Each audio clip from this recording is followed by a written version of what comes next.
In 1998, a game changed the way we think about stealth, storytelling, and cinematic design in video games.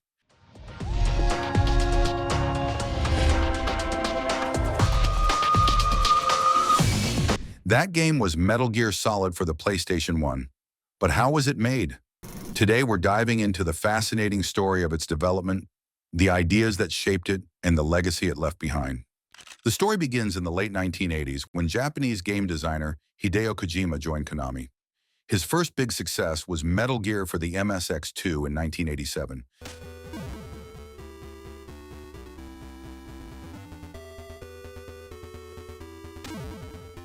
A game that introduced the idea of stealth gameplay instead of traditional shooting.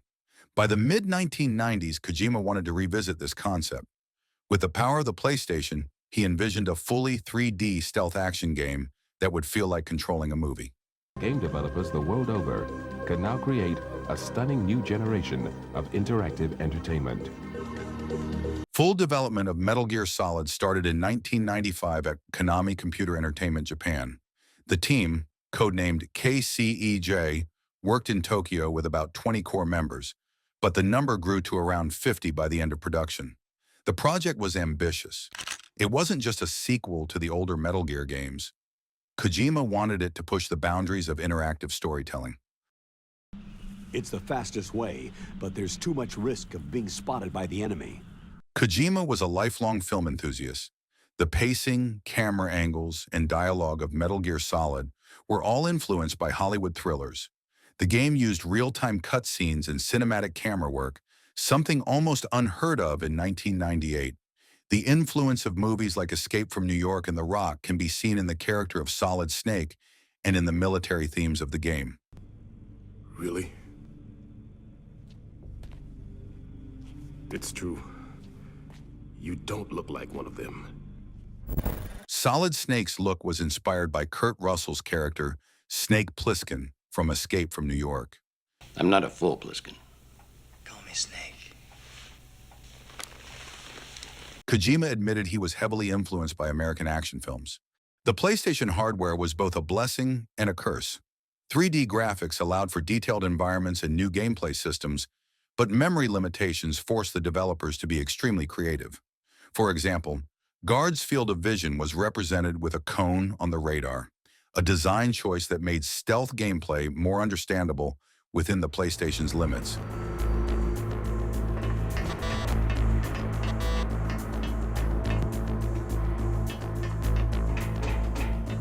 If the player had enough firepower, they would just shoot through the game.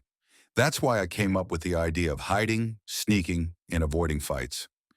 I wanted to make something that players would remember as a cinematic experience, not just a game.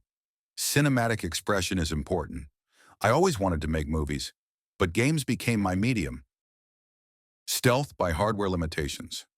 Kojima originally wanted massive action sequences, but PlayStation's limitations pushed him to focus on stealth. This limitation actually defined the series' identity.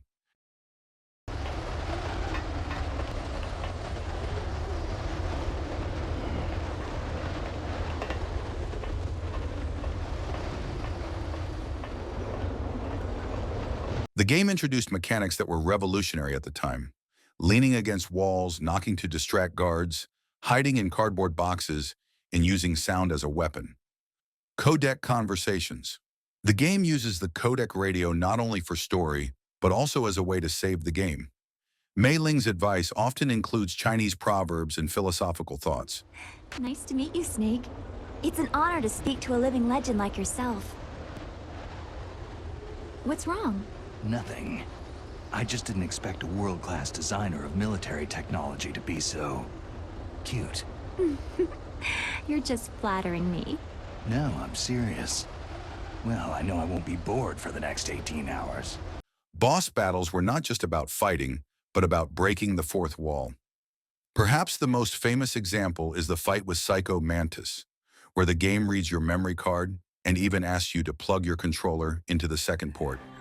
Optic camouflage, huh? I hope that's not your only trick. You doubt my power? Now, I will show you why I am the most powerful practitioner of psychokinesis and telepathy in the world. We wanted players to feel like the game was alive, that it could see them, react to them, and surprise them. Hideo Kojima. Fourth wall breaks everywhere.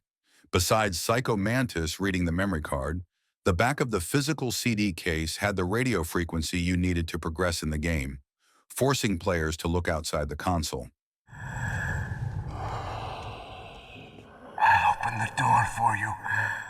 If you want to find your future, go through that door.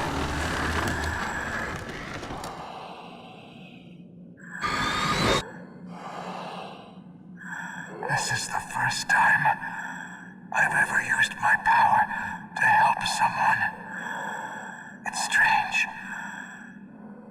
It feels kind of nice. After 3 years of development, Metal Gear Solid was released on September 3rd, 1998 in Japan, and later that month in North America. The game sold over 6 million copies worldwide, becoming one of the PlayStation's defining titles. Critics praised its story, voice acting, and cinematic presentation. It proved that video games could tell mature, complex narratives on the same level as movies. Metal Gear Solid didn't just create a franchise, it changed the industry.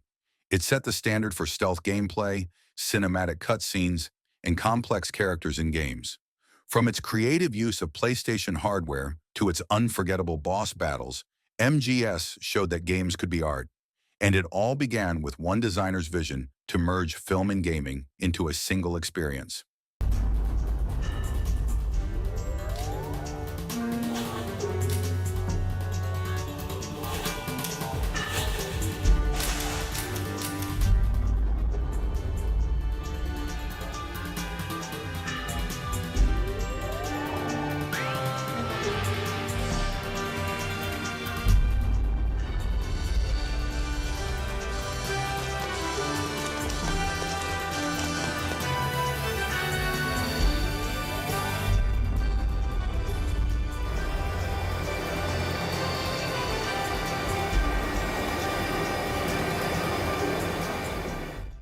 My goal was to make players think about war, nuclear weapons, and the human condition, not just to entertain them. Metal Gear Solid is not just a game you play, it's an experience you live. Thanks for watching. If you enjoyed this look into the making of Metal Gear Solid, hit like, subscribe, and tell me in the comments, what's your favorite MGS memory?